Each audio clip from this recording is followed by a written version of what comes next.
Hello everyone. The 2010s were defined globally by social media and the Croatian national team. Okay, only one of those is true. In football, the defining elements were more along the lines of tiki-taka and high pressing. We'd like to share with you our views on the 11 best and most defining players of the decade, whilst also attempting to build a semi-functional team. Goalkeeper Manuel Neuer. The most important goalkeeper of the 21st century, Neuer is recognized to have popularized the sweeper-keeper position. His defensive actions outside of the box are one of the lasting images of the 2010s.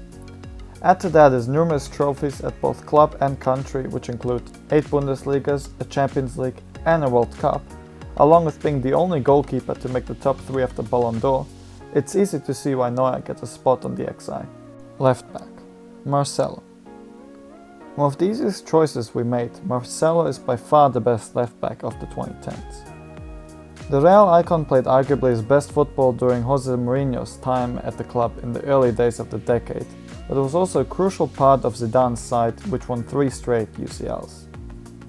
While his defensive skills diminished with age, Marcelo is one of the most skillful players the position has ever seen, making him the perfect attack-minded fullback in the modern game. Centre back Thiago Silva.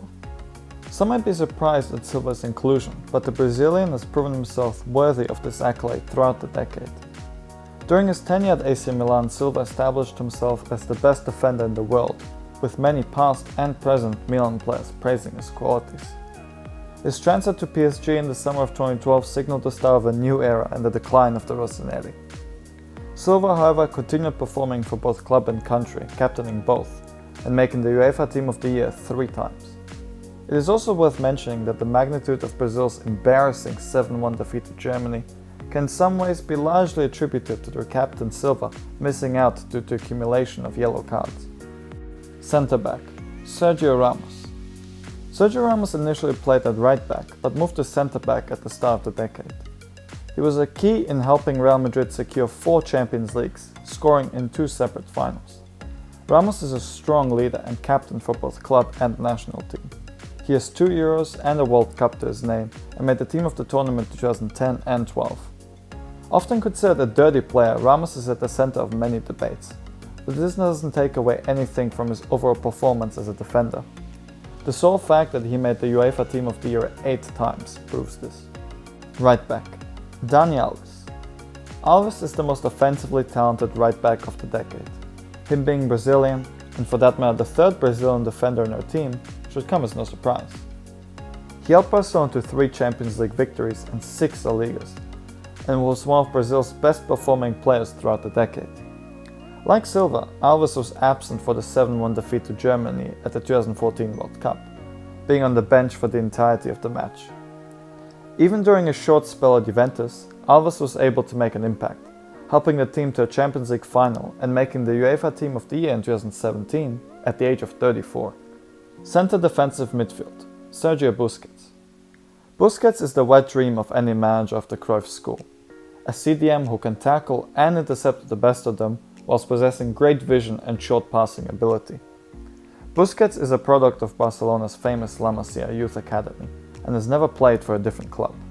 Having won La Liga 8 times and the Champions League thrice, Busquets was at the heart of Barcelona's greatest era. On top of this, on the international stage he has accumulated 116 caps for Spain, winning both the World Cup and Euros as a crucial member of the squad, being named in the team of the tournament of the 2012 European Championships. Centre mid Luka Modric. The midfielder which redefined the position of the deep-lying playmaker, Modric will be remembered mostly for controversially ending the Messi-Ronaldo Ballon d'Or duopoly in 2018. But make no mistake, his true peak came earlier, especially during Real's run to La Decima in 2014. Possessing one of the best first touches of all time, along with great vision and feeling for the tempo of the game, Modric was arguably the 2nd most important Real player during the decade. He has 4 UCL titles, 2 La Ligas and a World Cup silver medal, and of course the 1 Ballon d'Or to his name. Centre mid Andres Iniesta. The midfielder with the highest peak this decade, Iniesta should have been a Ballon d'Or winner. Unfortunately for him, he had his best season in 2012, which turned out to be Messi and Ronaldo's best ever seasons. Iniesta was part of the famous Spanish midfield trio at Barcelona, composed of him, Xavi and Busquets. Overall, Iniesta was a far more versatile midfielder than his teammate Xavi. He was able to play as centre mid, cam, right mid, and in 2012 he even started as a withdrawn forward for Spain. Iniesta has 3 Champions Leagues, 2 Euros and a World Cup to his name, and made the UEFA Team of the Year 5 times this decade. Left wing, Cristiano Ronaldo. Possibly the greatest left winger of all time, Ronaldo has been the most successful attacker in the Champions League this decade, winning 4 and being top scorer on 6 occasions. In addition, he's won 2 La Ligas, a Euro with Portugal and made the UEFA Team of the Year 10 consecutive years. Like Messi and Iniesta, Ronaldo at his peak in 2012.